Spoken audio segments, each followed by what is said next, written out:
Throughout history, each era has had within it a resounding voice, a figure who embodies the very essence of that age. And when we look back to the vibrancy of Periclean Greece, we can say, without doubt, that it is Plato who we hear. It was his work that brought philosophy out of the dark corner of academia, where the common man, if he so chose, could laze in its light. Even now, roughly 2,000 years after his death, there are still countless students enveloped in the radiance of his thought. So let us step into the light and discover Plato. If we were to believe the accounts of Diogenes Laertius, we can say that he was born in Athens during the 88th Olympiad, approximately 428 BCE. It is thought that at birth his given name was Aristocles. The moniker Plato would only come later on as a result of his unusually wide chest and shoulders, or forehead depending on who you receive your information with, and through the careful tutelage of the old gadfly, Plato would develop a passionate love for wisdom, which would continue until his death in 348.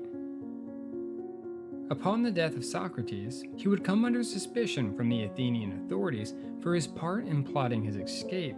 Because of this, his friends thought it best that he set off to see the world. We are uncertain as to the places which he traveled, but it is thought that he went to Egypt, Italy, Judea, and India. But again, we simply do not know for certain. He would spend a total of 12 years away from Athens, but would eventually return in the year 387 at the age of 40. It was then that he established one of the earliest known organized schools in Western civilization, called the Academy. From this tiny school on the outskirts of Athens, he would write the famous dialogues which would carry his name through the ages.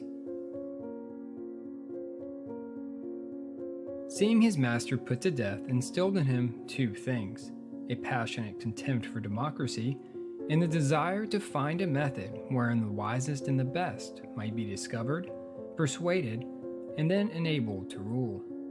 In short, he wished to create the ideal state, and so he did, in what is perhaps his greatest work, the Republic. He began by asking himself why such a state has never come into existence. Why, with all our ideas, has this dream never been realized? His answer? Simply human nature. Our excess greed and ambition too soon cause states to war over territory and resources. Additionally, if external wars are able to be avoided, then class and cultural division will eventually bring internal strife. Wherever in the roundabout of governmental systems we begin, the fate of each remains the same.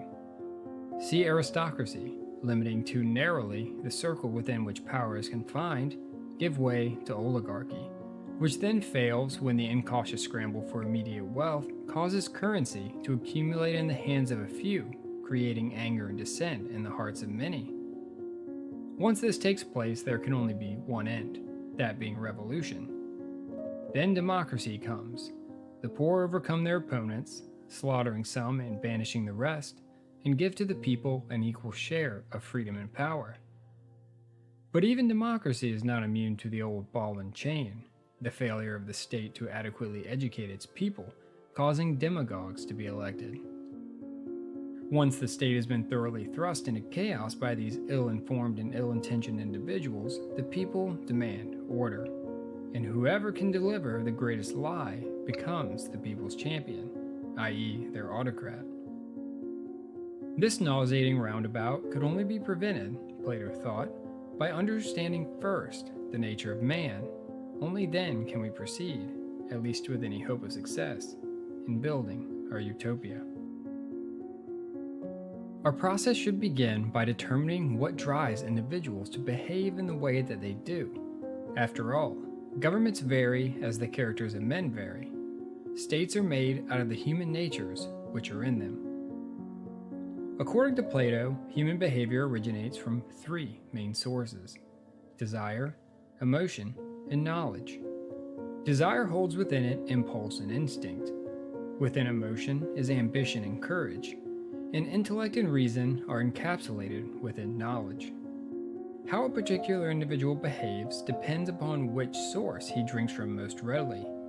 Those that take desire as their mainspring are best fit to be the producers of our society.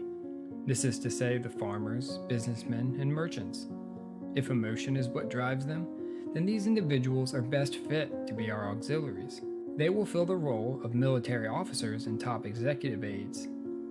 Last are the few who take knowledge as their guiding beacon. These esteemed individuals will become our guardians, our rulers, our philosopher kings.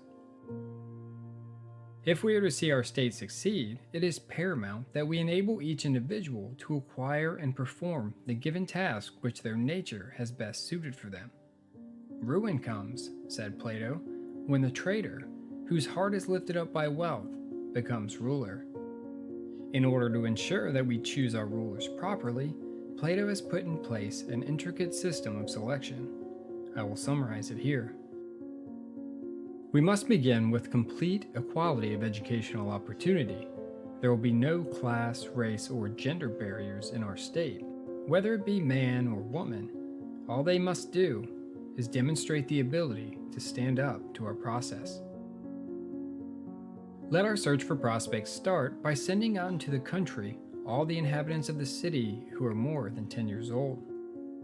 Plato thought that by taking possession of the children, they will be protected from the habits of their parents. Once there, the children will begin their education, and so for the first 10 years, their education will consist predominantly of physical and musical activities. This sort of early education would allow us to figure out the natural disposition of the child. At this time, we should also instill a good moral basis.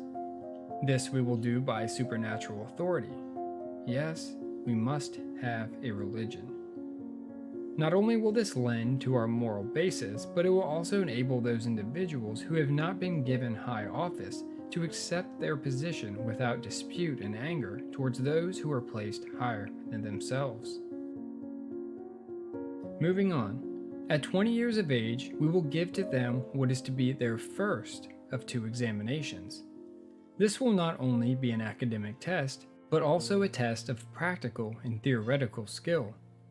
Those who fail will become our producers, or the economic class of our state. Those who pass will be given 10 more years of education. At the age of 30, they will be presented with a second, more difficult examination. Those who fail this test will become our auxiliaries. After this second examination, the ones who remain will then be taught philosophy for 5 years. This will consist mainly of metaphysics and politics, but other subjects may be included as well. Once this training is complete, they will be sent into the world to be educated by life itself. This last and perhaps most difficult test will continue for 15 more years. And finally, those who have come to the end of their education successfully, now 50 years of age, would become automatically the rulers of the state. It was Plato's thought that this system would eliminate discrimination based on social status, since each would be given an equal opportunity to become guardians based on their own merit. It would also eliminate the crux of democracy, which again is its tendency to elect ill-fitted individuals into high public office. After examining this political ideal, many of you may be questioning, as Plato did, the practical plausibility of what he has laid out. While it is true that this utopia of which he speaks has not yet shown itself on the horizon, I think we will still gain from developing these ideals and images. It may not be the magic formula to create the perfect state that we expected, but perhaps we can provide a few ingredients that will aid in the development of another state when the time comes that the opportunity presents itself. Outside of the political digressions, the entire premise of the Republic remains an ethical one, that being the question of justice. Though with this digression, we allowed ourselves the ability to view justice in a larger sense, which Plato thought would give us an insight into how we might define it individually. In Plato's society, the goal was for each individual to be placed into the role for which he or she is best suited for.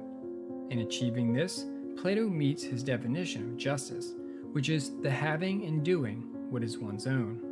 In other words, a just man is a man in just the right place, doing his best and giving the full equivalent of what he receives. And on the societal level, it is the effective coordination of these individuals to the end of creating an efficient whole. This is contrasted by the moral views of, say, Jesus and Nietzsche. The former puts emphasis on kindness and charity to the weak, while the latter on the power of the strong. Plato believes a moral society is one that achieves harmony of the whole. Something else to consider when investigating the ethics of Plato is how much variation occurs between the different dialogues. Each scholar will likely come to a different conclusion depending upon which method they subscribe to. You have the Unitarian view, which takes the various works of Plato and sees them maintain, more or less, the same principles from start to finish. Then there is the revisionist view, which believes that his work saw some fundamental changes during the later parts of his life. And finally, there is the developmentalist view, which has gained traction in recent years. These individuals believe that Plato's ethical ideals continually evolved throughout his life. Whichever avenue you choose to follow, you will find that he, like many other philosophers of his day, followed a virtue-based eudaimonistic conception of ethics. By eudaimonistic, I mean an ethic based on happiness and the virtues that contribute to its attainment.